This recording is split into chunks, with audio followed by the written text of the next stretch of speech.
So ఈరోజు యాక్చువల్గా ఈ ఈవెంట్, ఈ ప్రెస్ మీట్కి మంత్రివర్యులు కూడా రావాల్సింది ఉంది. పోతే ఆ ఇన్సిడెంట్ వల్ల సో ఈరోజు ఆ ప్రోగ్రామ్ని క్యాన్సిల్ చేసి సో మీడియా మిత్రుల ద్వారా సో 14th రోజు జరగబోతున్న ఈ Telangana Gaddar film awards 14 years తర్వాత ఈ రాష్ట్రం ప్రభుత్వం ఈ కార్యక్రమాన్ని పెట్టడం, దాన్ని విజయవంతం చేయాల్సిన రెస్పాన్సిబిలిటీ ఎఫ్డిసితో పాటు film industry and media. So ఆ రోజు కార్యక్రమాన్ని ఐఎన్పిఆర్ ద్వారా ఆల్ ఛానల్స్కి లైవ్ ఇవ్వడం జరుగుతుంది. సో ఐఎన్పిఆర్ ద్వారా మీరు కమ్యూనికేట్ చేసుకొని ఆ ఈవెంట్ని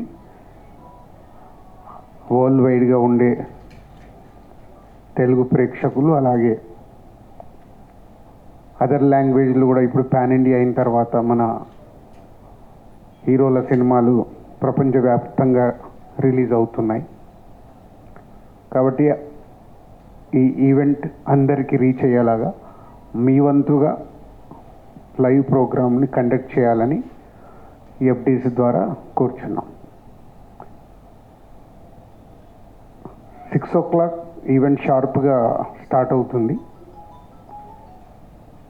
2014 నుంచి 2023 వరకు every year three best films, ప్రతి బెస్ట్ ఫిలింకి hero, heroine, producer and director 4 awards ఇవ్వడం అనేది ఇప్పుడు ఈ తెలంగాణ గదర్ ఫిలిం అవార్డ్స్ నుంచి ఇంట్రడ్యూస్ చేస్తున్నాం.